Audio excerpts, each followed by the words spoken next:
क्या चंद्रगुप्त और कल्याणी भी नहीं? अलका ने छिन्न आशा के साथ कहा। मैंने उन्हें अंतिम बार जब देखा तब वे आम भी सेना से जूझते हुए पीछे हट रहे थे। सिंहरन ने कहा। और देखो, अलका निराशा में डूबते डूबते उत्साहित होकर कह पड़ी, सम्राट ने हाथी से गिरते गिरते भाले का प्रहार सिकंदर पर कर दिया है। सिकंदर के जख्मी होकर पीछे हटते ही यवन सेना के पैर उखड़े।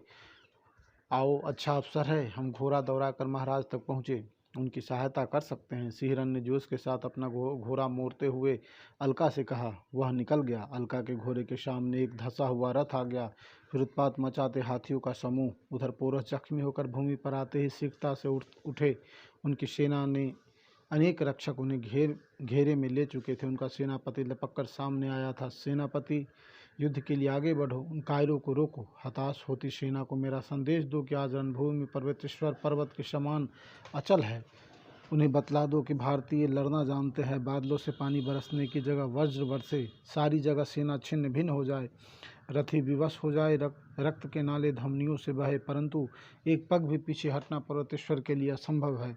धर्म युद्ध में प्राण भिक्षा मांगने वाले भिखारी हम नहीं। जाओ, उन भगोरों से एक बार जननी की दूध की लाज के नाम पर रोकने के लिए कहो कि मरने का क्षण एक ही है। जाओ। सेनापति के आदेश पालन के लिए बढ़ना पड़ा। सेनापति के हटते ही घोड़े को दौड़ता हुआ सिंहरन पोरस के सम्मुख पहुंचकर बोला, महाराज, यह स्थान सुरक्षित नहीं, उस पहाड़ी पर चलिए। युवक, तुम कौन हो? एक मालव के मुख से कभी पीठ दिखाना नहीं सुना गया।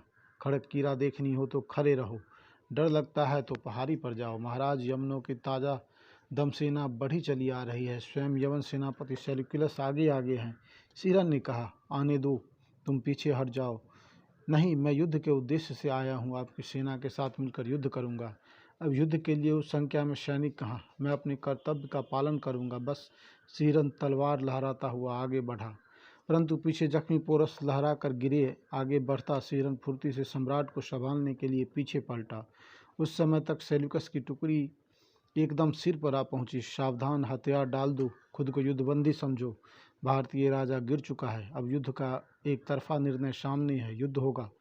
सपेरे के वेश में बढ़कर आते हुए चंद्रगुप्त ने कहा। सिकंदर ने उसकी ओर देख होठों पर मुस्कुराहट समेटी, फिर गंभीर होकर बोला, बहुत खूब, सैनिकों की कमी पड़ गई थी तो अब सामान्य जनता तलवार खींचकर सामने आ गई। फिर कहा, लौट जाओ साहसी नागरिक, अब युद्ध नहीं होगा। घायल और वीर पर्वतेश्वर से युद्ध का कोई औचित्य नहीं। आज मुझे जय पराजय का विचार नहीं। मैंने एक अलौकिक वीरता का स्वर्गीय दृश्य देखा है। होमर की कविता में जिस वीरता का वर्णन हुआ है उसे मैंने यहाँ देखा है। चंद्रगुप्त को अगर इस बात का आभास न होता कि उसने सिकंदर के शिविर में उसके सैनिकों को जख्मी करके फरारी का रास्ता अपनाया था, तो अवश्य वह सपेरों वाला वेश उतार फेंकता। मगर अब राजनीति कहती है कि जो हो चुका है उसे वैसे ही चलने दिया जाए, नई शक्ति संजोकर नई मंजिल तलाशी जाए। सिकंदर ने आगे बढ़कर पूछा, तुम्हारे साथ कैसा व्यवहार करूं, भारतीय वीर पर्वतेश्वर? पोरस ने रक्तपोछ उठ खड़े होते हुए कहा, जैसा एक राजा अन्य राजा के साथ करता है। सिकंदर पोरस के स्वर में स्वाभिमान की छल छल करती सरता बह रही थी। उत्तर सुनकर सिकंदर प्रभावित हुआ।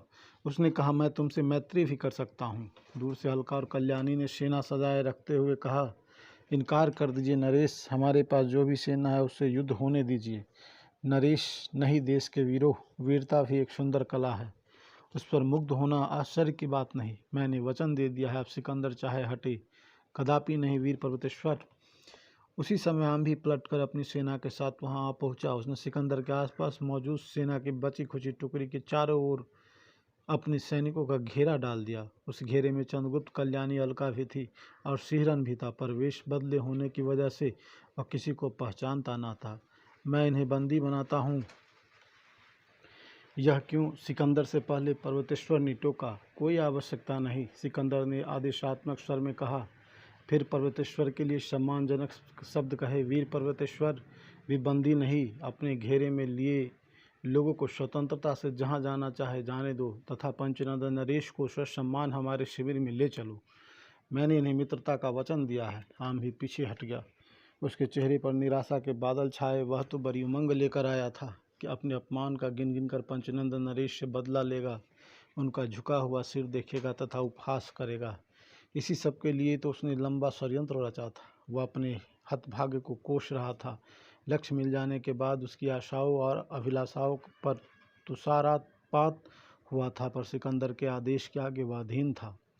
पोरस ने अलका और सिहरन को जाने से रोकते हुए कहा, ये दोनों मेरे साथ जहाँ मैं जाऊँगा जाएंगे।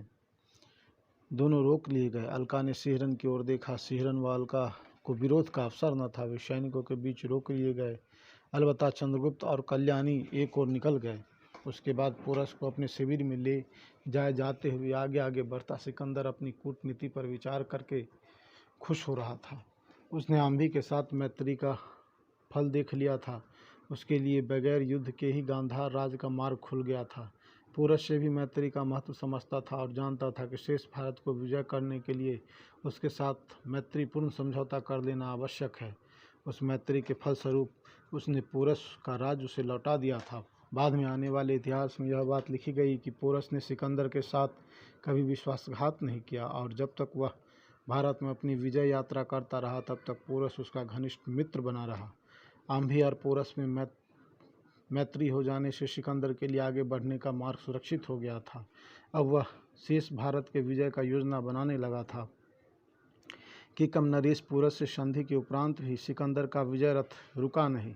ऐतिहासिक तथ्यों के अनुसार अगस्त माह 327 ईसा पूर्व की एक रात्रि में सिकंदर ने रावी नदी को पार किया और उसके पूर्व में जितने भी छोटे छोटे राज्य थे उन सब पर अपना अधिकार कर डाला। अंत में वह पंजाब के अंतिम नदी व्यास के पश्चिम तट पर आ डटा। व्यास नदी के पूर्व में मगध का विशाल साम्राज्य फैला हुआ था। इस मगध पर नंद वंश का शासन था। व्यास नदी को पार कर तट पर डेरा डालकर सिकंदर उस विशाल साम्राज्य को जीतने की योजनाएं बनाने लगा। वह सोच रहा था कि उसकी यह योजना सफल हो जाती है तो संपूर्ण उत्तरी भारत पर उसका प्रभुत्व स्थापित हो जाता है। मगध साम्राज्य भारत के पूर्वी छोर तक फैला हुआ था। योजनाएं बनाते समय सिकंदर ने पाया कि मगध साम्राज्य के साधन इतने अधिक है, उसकी सेना इतनी प्रबल है कि उस पर विजय प्राप्त करना सरल नहीं। वो मगध राजा के वैभव तथा सैनिक शक्ति की कहानियां सुन चुका था। वह उस दिन को भूला नहीं था जबकि मगध की सेना की एक टुकड़ी का नायक वीर सेनापति चंद्रगुप्त उसके शिविर में उसके सामने सेल्यूकस की उपस्थिति, फेलप की मौजूदगी आंधी की रुकावट बनने के बावजूद उन्हें घायल करता बचकर निकल गया था। सिकंदर सोच रहा था, एक सैनिक का पौरुष बल इतना है तो समस्त मगध सैन्य शक्ति का संयुक्त बल कितना होगा। सिकंदर ही नहीं, समस्त यवन सैनिक भी यही बात सोच रहे थे। सैनिकों में शिथिलता आ रही थी। युद्ध के लिए वो उत्साहित न होकर निरुत्साह से भर रहे थे। तीसरी ओर मगधराज पर भरोसा किए हुए वह युद्ध की संभावनाओं की ओर से उदासीन था। तीसरी ओर चंद्रगुप्त देश के उत्साहित युवाओं को जोड़ता हुआ इंद्रजात्मिक के देश में पहुंच जाता है। यह एक पहाड़ी देश है। वहाँ वह एक खूबसूरत उद्यान में बैठी मालविका तक पहुँच गया। मालविका अलका की सहेली थी। नदी पर सेतु बनते समय उसका नक्शा तैयार करने में मालविका ने साथ दिया था। ऐसी मालविका के जिसके हृदय में आर्यवर्त के लिए किसी रूप में प्रेम हो, उससे मिल लेना तथा उसका उत्साह बढ़ाना चंद्रगुप्त ने आवश्यक समझा। उसने उपवन में बैठी मालविका को संबोधन किया। मालविका मालविका ने चौंक कर सिर उठाया, बल्कि शीघ्रता से खुद खड़ी हो गई। तेजी से कहा, क्या आज्ञा है आर्यवीर? तुम नागकेशर की क्यारी में क्या कर रही हो? कुछ देर अकेले बैठ देश के बारे में सोच रही थी। तुम तो सुंदर गाती हो, क्या इन दिनों गाना भूल गई? भूली तो नहीं, परंतु क्या? चंद्रगुप्त ने उत्सुकता से पूछा। युद्ध काल है, देश में रण चर्चा छिड़ी है। आजकल मालव स्थान में कोई गाना गाता बजाता नहीं। तुम गाओ, मुझे सुनने की इच्छा हो आई। रणभेरी से पहले कोई मधुर तान सुन लूँ? चंद्रगुप्त ने उसे प्यार से देखा। मालविका को उत्तर देती उसी समय कुछ फासले से चाणक्य ने चंद्रगुप्त को आवाज़ दे ली। अच्छा, फिर बाकी रहा मेरा गाना सुनना। कहता हुआ चंद्रगुप्त आचार्य की ओर दौड़ गया। उसके सामने पहुंचने पर आचार्य चाणक्य ने उस पर बंधन कसा। छोकरियों से मीठी मीठी बातें करने का समय नहीं मौर्य। नहीं गुरुदेव, मैं बिपाशा तट के चक्कर लगा यवन शिविरों की खबर लेता आया हूँ। चंद्रगुप्त ने अपने कार्य गिनाए। क्या देखा यवन शिविरों में? समस्त यवन सेना शिथिल हो गई है। मुझे सपेरा समझ मगध से आया हुआ मानकर यवन सैनिकों ने मुझसे मगध के बारे में पूछा। मैंने उत्तर में कहा कि पंजरन नरेश पोरस से भी बढ़ चढ़कर कई रणकुशल योद्धा शत्रु तट पर तुम लोगों की प्रतीक्षा कर रहे हैं। यह सुनकर कि नंद नरेश के पास कई लाख सेना है, उन लोगों में आतंक फैल गया। निकट है कि उनमें विद्रोह फैल जाए। और क्या उनकी गतिविधियां सामने आई? चाणक्य ने पूरी गंभीरता से पूछा। यवन सैनिक अपने सेनापतियों से देश वापस लौट चलने का आग्रह कर रहे हैं। सिकंदर की ओर से भी बहुत अनुरोध किया जा रहा है, पर वे युद्ध के लिए उत्साहित नहीं है।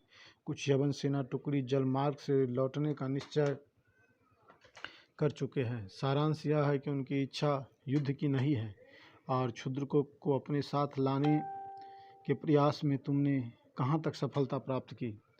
क्षुद्रक राज्य के सैनिक मेरे लिए सहज प्रस्तुत है, चंद्रगुप्त ने उत्साहित स्वर में कहा।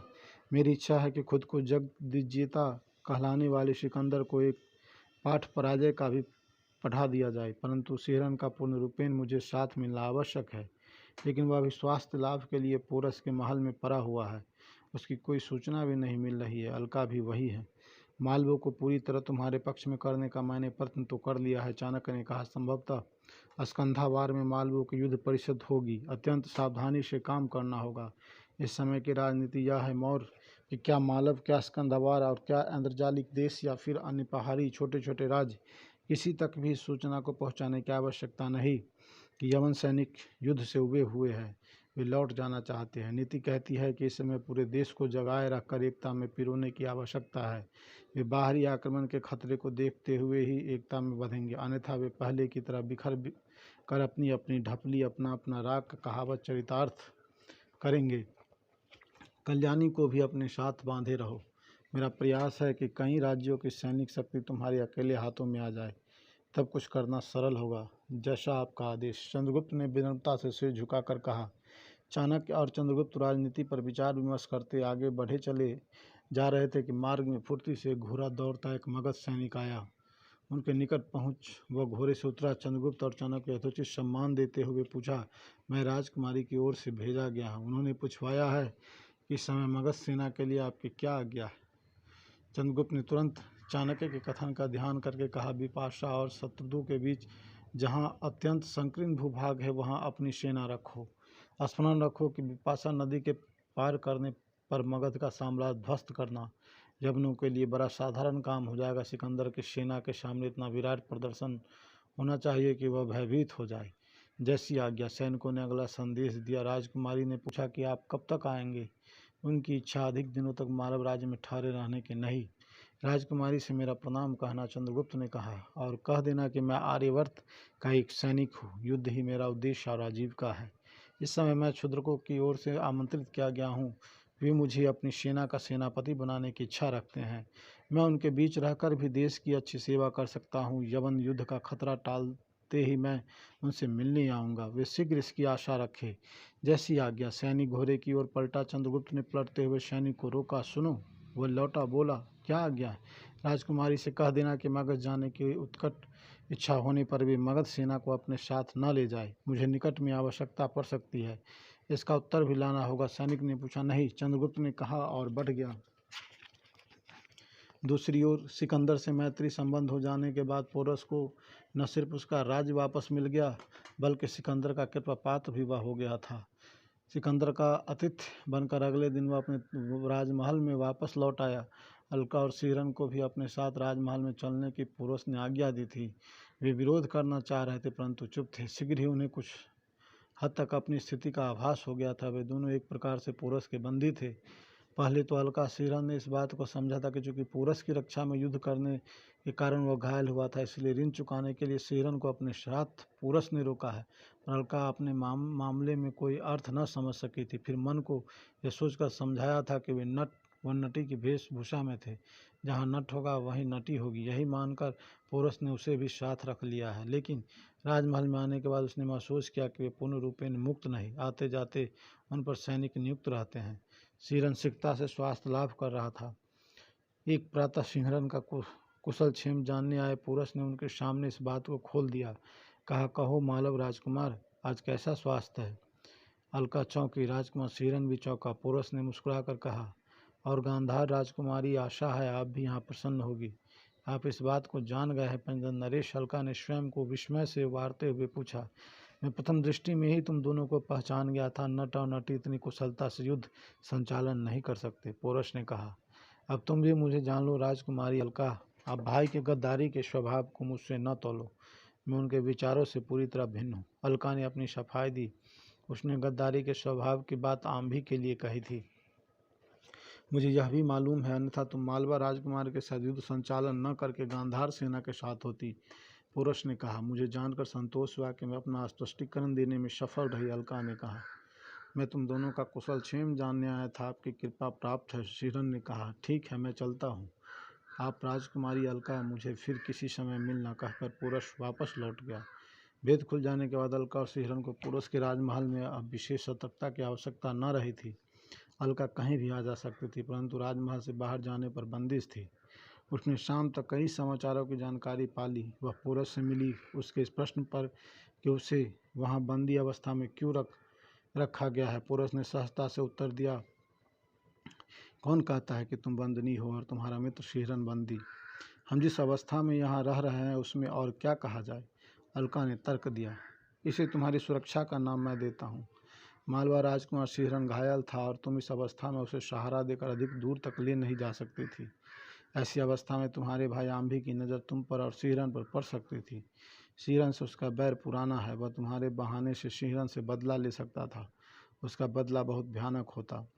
इसके बाद तुम्हारे अकेले पर जाने के बाद वह बलात् अपने महल में खींच ले जाता। तब तुम वास्तविक रूप भी बंदनी बन जाती। मैं और शिहरन उस समय अकेले न होते। सपेरे के वेश में वीर चंद्रगुप्त और मगध सेना की टुकड़ी के साथ राजकुमारी कल्याणी भी थी।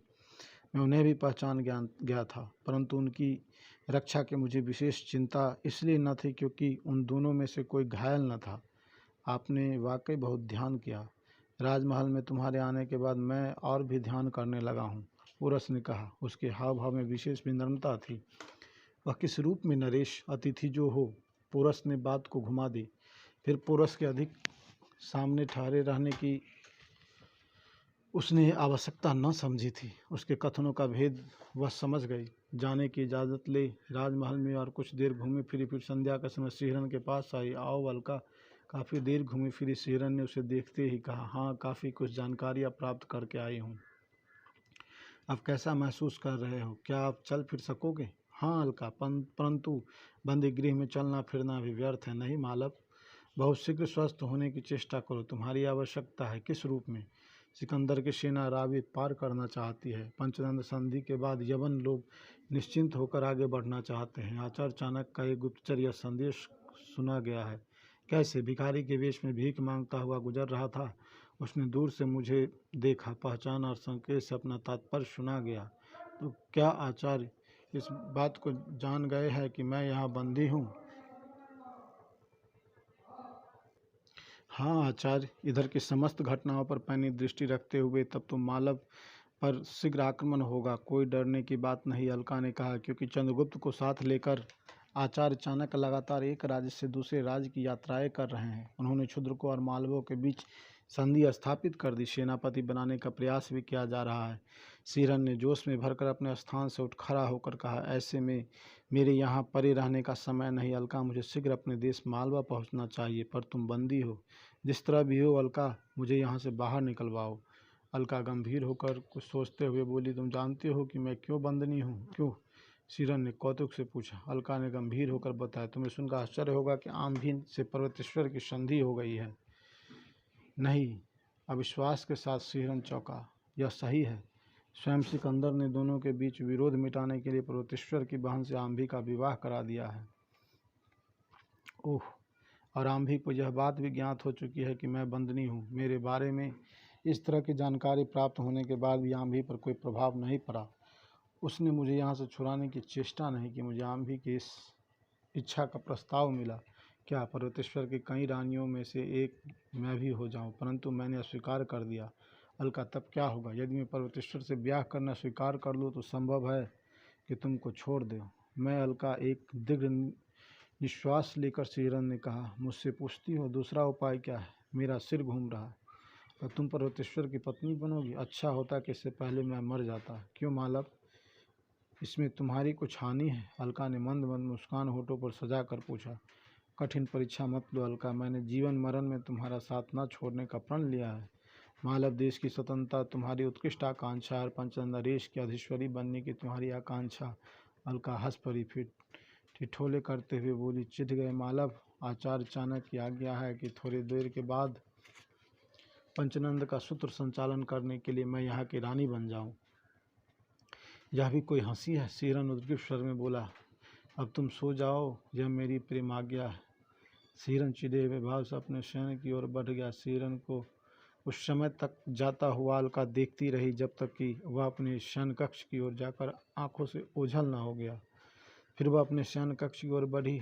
वह मन ही मन सोचने लगी, तुम्हारा हृदय बहुत निश्चल है शिहरन, तुमसे तो परिहास करना भी अन्याय है, परंतु परिस्थितियों को समझना होगा। तुम्हें मालव भेजने के लिए अपने प्रणय के साथ अत्याचार करना होगा।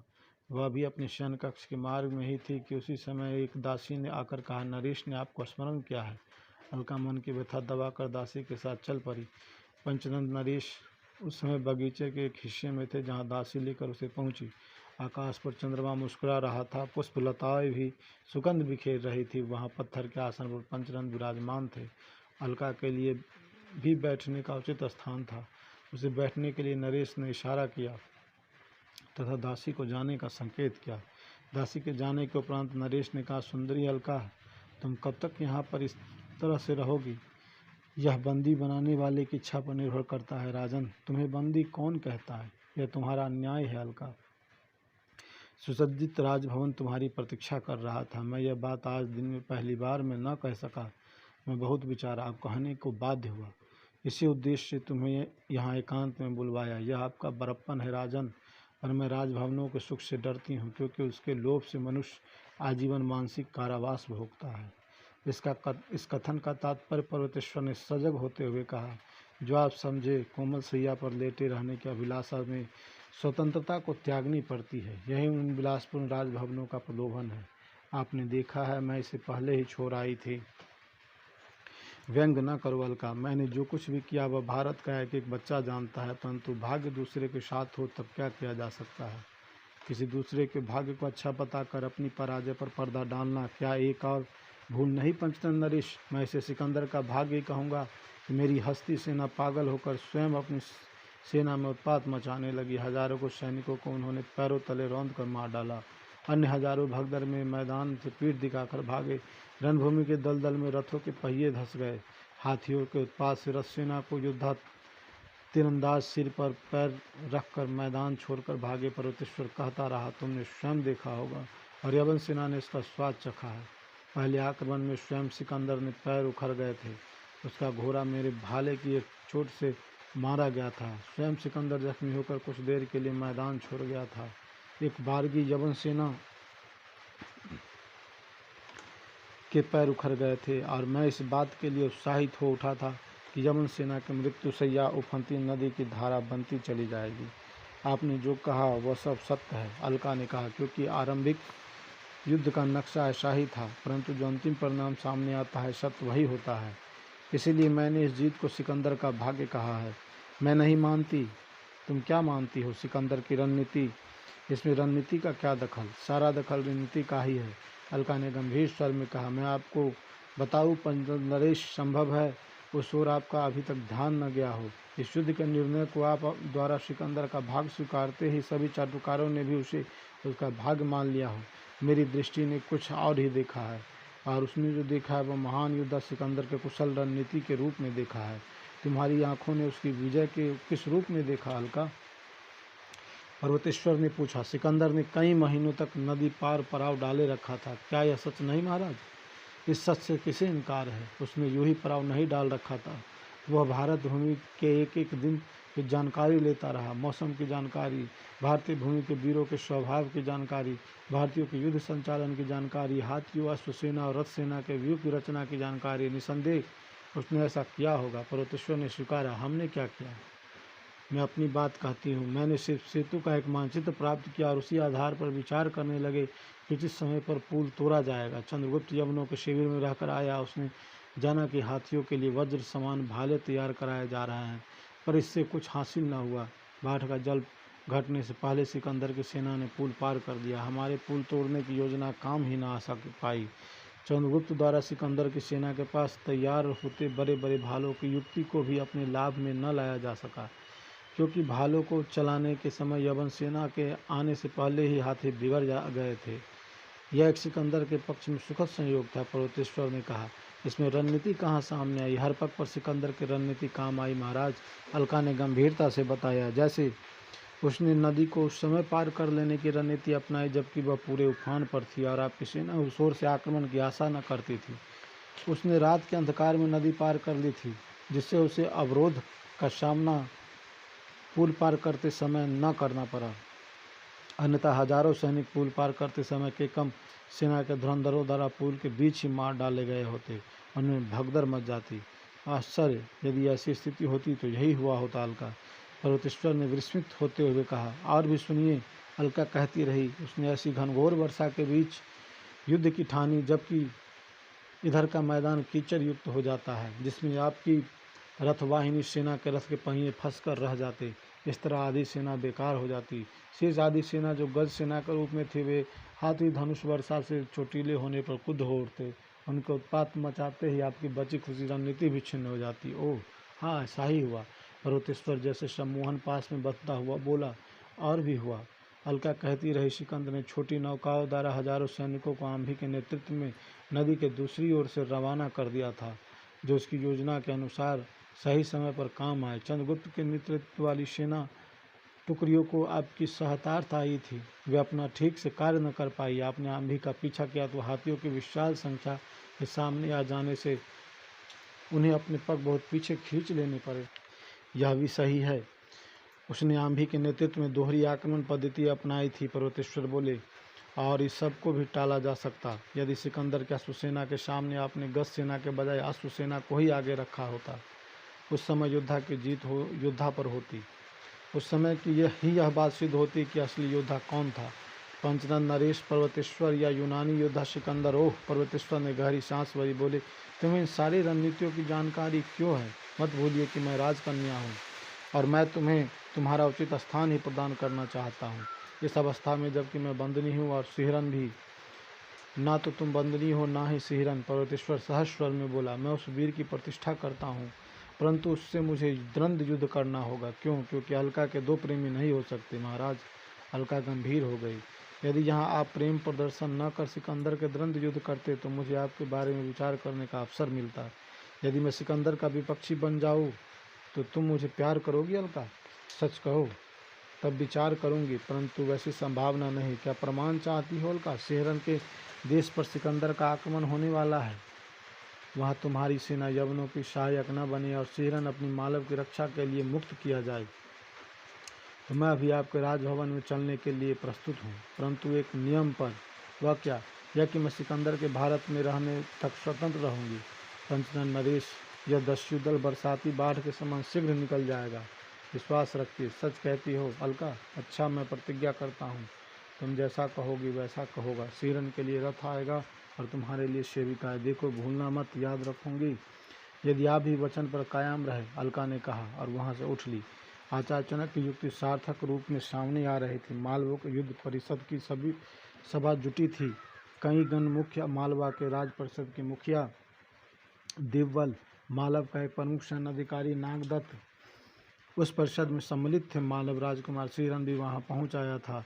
आचार्य चाणक्य विशेष रूप से उस परिषद में निमंत्रित थे। परिषद की कार्रवाई आरंभ हुई। मुखिया देवबल ने खड़े होकर प्रस्ताव रखा। परिषद के सम्मुख में यह विज्ञप्त रखता हूँ कि यवन युद्ध के लिए जो संधि मालव क्षुद्रकों में हुई है, उसे सफल बनाने के लिए आवश्यक है कि दोनों गणों की एक सम्मिलित सेना बनाई जाए और उसके सेनापति शूद्रक के मनोनीत सेनापति मगध चंद्रगुप्त ही हो। उन्हीं की आज्ञा से सैन्य संचालन हो। मैं समर्थन करता हूँ। सिहरन ने प्रस्ताव पर अनुमोदन किया। कुमार सिहरन की जहाँ अनेक लोग उत्साह के से हाथ उठा कह पड़े, अगर मुझे आपत्ति है। सैन्य प्रमुख नागदत्त ने अविलंब तेजी से उठकर कहा। आपत्ति आते ही परिषद में सन्नाटा छा गया। जिन्होंने कुमार सिहरन का जय घोष किया था, उनके चेहरे बुझ गए। सबकी दृष्टियां नागदत्त पर जम गई। नागदत्त ने किसी से विचलित हुए बगैर अपनी बात कहनी जारी की। मगध एक साम्राज्य है। उस साम्राज्य में लिच्छवी और व्रजी गणतंत्र को कुचलकर बलात् अपने राज्य में मिला लिया है। ऐसे साम्राज्य का निवासी हमारी सेना का संचालन करे, यह न्याय है। मैं इसका विरोध करता हूँ। मैं मालव राजकुमार होने के नाते मालव सेना का संचालन अपने हाथ में रखता हूँ और यह अधिकार मुझे परिषद ने दिया है। मैं छोटे छोटे राज्यों में संधि स्थापित करने के कार्य करता हूँ। मालव पहुँचा हूँ मैं आप लोगों को स्मरण करा देना आवश्यक समझता हूँ कि पंचनद नरेश पर्वतेश्वर को हार का मुंह महज इसलिए देखना पड़ा क्योंकि गांधार नरेश आम्भी ने अकारण पर्वतेश्वर से बैर बांध लिया था। इस समय किसी में कमियां देखने या दूसरे की आलोचना करने का नहीं है। यह ऐसा समय है जिसमें हमें सबसे पहले यमन आक्रमणकारी सिकंदर के युद्ध को केंद्र में रखकर देखना है। हमें एकता की आवश्यकता है। हम न किसी के राज पर इस समय बलात् अधिकार करने की सोच रहे हैं, न ही स्वीकार कर रहे हैं। हम किसी को शक्तिहीन भी नहीं कर रहे हैं, सिर्फ शत्रु के सामने अपनी शक्ति बढ़ा रहे हैं। मैं इस बात को भी जानता हूँ आर्य चंद्रगुप्त, मैं युद्ध संचालन की कुशल क्षमता है। क्षुद्रकों ने चंद्रगुप्त को सेनापति बना दिया है तो उस पद को हमें सौंपने में कोई संशय नहीं करना चाहिए। इस तरह हमारी सैन्य शक्ति दोगुनी हो जाएगी। इसी के साथ मैं आपका ध्यान आचार्य चाणक्य की ओर दिलाना चाहता हूं, जो वर्तमान समय में प्रकांड राजनीति शास्त्री है। वे हमारे बीच उपस्थित है। मेरा निवेदन है कि आप लोग इस विषय पर अनेक विचार सुन ले। सीरन का कथन पूरा हुआ ही था कि कई गणों के प्रधानों ने एक स्वर में कहा, आचार्य चाणक्य पर पीठ पर पधारिए। आचार्य चाणक्य उठे। उन्होंने पीठ पर प्रमुख स्थान से कहना आरंभ किया, मैं उत्तरापथ के प्रमुख गणतंत्र मालव राष्ट्र की परिषद का अनुगृहित हूँ कि ऐसे गंभीर अवसर पर मुझे कुछ कहने के लिए आमंत्रित किया गया है। मेरी सोच है कि इस अवसर पर संयुक्त सेना का अर्थ गणतंत्र और एक राज्य का अर्थ समझ लिया गया है। मालव स्वतंत्र राष्ट्र है और रहेगा। क्षुद्रकों का जो स्थान बना है बना रहेगा। इस अवसर पर प्रसंग को भुलाना होगा कि मगध में लिच्छवी और विजयों के साथ क्या है। चंद्रगुप्त के मगध नरेश की नीति पसंद न थी, तभी तो ये मगध सेना की एक टुकड़ी के साथ अलग हो गए। वह सेना आज भी इसी रूप पूर्ण रूपेण समर्पित है। मैं यहाँ यह भी बता दूं कि मगध नरेश की स्वयं उनकी पुत्री भी अलग होकर हमारे साथ युद्ध भूमि में उतर चुकी है। गांधार राज की राजकुमारी अलका के विचार यवनों के आक्रमण से पहले से ही अपने भाई आम्भी से विरोधी रहे हैं। वह भी चंद्रगुप्त के साथ है। और भी अनेक युवा जो राष्ट्र पर प्राण न्यौछावर करने की भावना से भरे हुए हैं, चंद्रगुप्त के नेतृत्व में रणभूमि में उतरने को तैयार है। मैं इस बात को बता देना आवश्यक समझता हूँ कि प्राच्यों का एक गणराज्य आगामी दिनों में हमसे आ मिलेगा और यही मैं घोषणा करता हूँ कि शीघ्र ही मगध साम्राज्य गणराज्यों में विभक्त होने जा रहा है। गणराज्य होने के बाद एक एक करके मगध राष्ट्र का साथ छोड़कर इधर आ मिलेंगे। क्या ऐसा ही होगा? नागदत्त, जिसने कुछ देर पूर्व विरोध का स्वर उभारा था, उसने अविश्वास भरे स्वर में बुदबुदा कर कहा, ऐसा ही होगा। आर्यवर्त एक रहेगा। मालव और क्षुद्रक दोनों ही स्वतंत्र संघ है और रहेंगे। आचार्य चाणक्य ने और भी प्रभावशाली स्वर में कहा, समझ गया। नागदत्त उत्साही स्वर में बोला, चंद्रगुप्त को सम्मिलित सेना का सेनापति बनाना श्रेयस्कर होगा। देश की उत्साही युवतियों ने मालविका को अपनी प्रधान बनाने की इच्छा प्रकट की। यह उन लोगों की इच्छा पर है। गण परिषद के मुखियाओं ने कहा, संयुक्त सेना के सेनापति पद के लिए परिषद चंद्रगुप्त को आज्ञा प्रदान करती है। परिषद की सहमति मिलते ही चंद्रगुप्त के जय घोष के नारे से आकाश मंडल में गूंजने लगे। आचार्य चाणक्य के चमकीले नेत्रों की चमक उस समय और भी बढ़ गई। उन्होंने शिखा खोलकर जो प्रण लिया था उसके पूरा होने का समय निकट आ रहा था। ईंट ईंट जुड़कर दीवार बन रही थी। चंद्रगुप्त को 2 राज्यों की सेना का सेनापति बनाया जा चुका था। कुछ का बनने वाला था और जल्द ही चाणक्य अपने स्वप्न को सत्य होता देखने को आतुर था। जब चंद्रगुप्त मौर्य रूपी आर्यवीर के हाथों वह विशाल मगध साम्राज्य के राज प्रसादा की नींवें हिलाकर गिरा देने वाले थे। पंचानन नरेश अकुलाहट में चहलकदमी कर रहा था। राजकुमारी अलका ने दूर से ही उसकी स्थिति देखी और दासियों को छोड़ शीघ्रता से उसकी ओर बढ़ गई। समीका कर पूछा, कैसी दुविधा है? या अकुलता दुविधा की ही है? हाँ अलका, क्या मैं जान सकती हूँ? हाँ, तुम्हें जानना है। मैंने तुमसे कोई प्रतिज्ञा की थी। मैं मालव युद्ध में भाग नहीं लेना चाहता था। फिर अलका ने उत्सुकता से पूछा। सिकंदर का दूत आया था। उसने आदेश दिया कि 8 सहस्त्र अश्वारोही लेकर रावी तट पर मिलो। साथ ही यह भी पता चला कि यवन सेना अपने देश को लौटने को आतुर है। कहते चलो। अलका अन्यमनस्क होकर बोली, तुम क्या सुनना चाहती हो? वही जो तुम्हारी दुविधा है। तुम मुझे बताओ, मैं क्या करूं? यदि तुमने सिकंदर का निमंत्रण स्वीकार किया तो तुम्हारा राज्य चला जाएगा। अलका ने उसे सुझाया। बड़ी विडंबना है। पराधीनता से बढ़कर विडंबना और क्या हो सकती है? अब समझ गए होगे कि वह संधि नहीं पराधीनता की स्वीकृति थी। मैं समझता हूँ कि अश्वारोहियों की सेना लेकर वहाँ पहुँचूँ और कोई बहाना ढूंढ निकालूँ। तो ऐसा ही करो। शर्त सिर्फ मालवों के इस युद्ध में भाग न लेने की है। युद्ध में उतरकर बहाना ढूंढ निकालने पर कोई पाबंदी नहीं। अलका ने उसे उत्साहित किया। इसके लिए उसके मन ही मन तेजी से विचार किया था कि पर्वतेश्वर के चंगुल से बच निकलने का इससे अच्छा अवसर कोई और नहीं। वह सीरन को निकाल ही चुकी थी, अब स्वयं निकलने को अधीर थी। यह तभी संभव था जबकि परमेश्वर राजमहल से बाहर युद्ध भूमि की ओर जाता। उसका उत्साह भरा स्वर सुनकर पर्वतेश्वर को लगा उसकी दुविधा खत्म हो गई है। सही राह खोज निकालने के लिए उसने अलका को धन्यवाद दिया तथा खुद अश्वसेना की ओर बढ़ गया। रावी के तट पर सैनिकों के साथ चंद्रगुप्त मालविका योद्धा की वेशभूषा में तत्पर खड़े थे। नदी में कुछ नावें इधर उधर डोलती नजर आ रही थी। कुछ देर बाद चंद्रगुप्त के सामने कुछ सैनिक आ ठहरे। तुम लोग कितनी दूर तक गए थे? अभी 4 योजन तक। अभी यवनों का कुछ पता नहीं, परंतु भारतीय सेना रावी के उस पार दिखाई दिए। मालवा के 50 नौकाएं वहां निरीक्षण कर रही है, उन पर धुरंधर है। उसी समय एक ओर से घोड़ा दौड़ता हुआ श्रीरन आया। उसने रणनीति पर दृष्टि डालकर कहा, रावी के उस पार दिखाई देने वाला पर्वतेश्वर की सेना होगी। अपनी ओर से क्या तैयारी कर आए हो? चंद्रगुप्त ने श्रीरन से पूछा। कल्याणी के मगध सैनिक और क्षुद्रक अपनी घात में जमे हुए हैं। फिर तो उन्हें आने दो। और हाँ, यमनों की जल सेना पर आक्रमण करना होगा। विजय के विचार से नहीं, उन्हें उलझाने के लिए, उनकी सामग्री नष्ट करने के लिए। उसी समय जलमार्ग से नौका से उतरकर अलका को चंद्रगुप्त अपनी ओर भागती आती देख लेता है। कुशल तो है अलका? श्रीरन ने आगे बढ़कर उसे सहारा देते हुए पूछा। मैंने पर्वतेश्वर को बातों में उलझाकर युद्ध मार्ग पर भेज दिया और उसके रवाना हो जाने पर के बाद राजमहल से निकलकर भाग आई। आर्या चलकर शिविर में विश्राम करो, तुम्हें इस समय विश्राम की आवश्यकता है। श्रीरन से सहारा देकर शिविरों की ओर ले जाने लगा। वे आक्रमण होने की प्रतीक्षा करते रहे। आक्रमण तो न हुआ, अलबत्ता एक यवन दूत उनकी ओर आता नजर आया। उसे आने का मार्ग दिया गया। यवन ने श्रीरन के निकट आकर कहा, मैं मालव के किसी उच्च अधिकारी से मिलना चाहता हूँ। तुम दूत हो? श्रीरन ने पूछा। हाँ, यवन ने सादर स्वीकारा। कहो, मुझे वही समझो जिसके लिए आए हो। देवपुत्र ने आज्ञा दी है कि मालव नेता आकर मुझसे भेंट करे और मेरी जल यात्रा की सुविधा का प्रबंध करे। सिकंदर से मालवे की कोई संधि नहीं हुई है। श्रीरन ने भावों में बस बल डालकर कहा, जिससे वे इस कार्य के लिए बाध्य है। हाँ, भेंट के लिए मालव सदैव तैयार है, चाहे वह संधि परिषद में हो या रणभूमि में। श्रीरन के स्वर में ओजस्विता भरी हुई थी। तो यही जाकर कह दूँ? यवन ने कहा। हाँ, यही जाकर कहो, श्रीरन ने दृढ़ता से कहा। फिर उसने सैनिकों को आवाज़ दी, रक्षकों, इन्हें सीमा तक पहुंचा दो। दूत के चले जाने के बाद चंद्रगुप्त ने श्रीरन के निकट आकर कहा, मालव हम लोगों ने कठिन दायित्व चुना है, उसका निर्वहन करना होगा। जीवन मरण से खेलते हुए वीरवर चंद्रगुप्त को कुछ विचार करके कहा, परंतु सुनो, यवन लोग आर्यों की रणनीति से नहीं लड़ते। वे बर्बरता का युद्ध करते हैं। वे आतंक फैलाना जानते हैं। वे खेतों को, बस्तियों को आग लगाते हुए गुजर जाते हैं। सीमा पार भिन्न भिन्न दुर्गों पर लोगों को एकत्र होने की सूचना मिल रही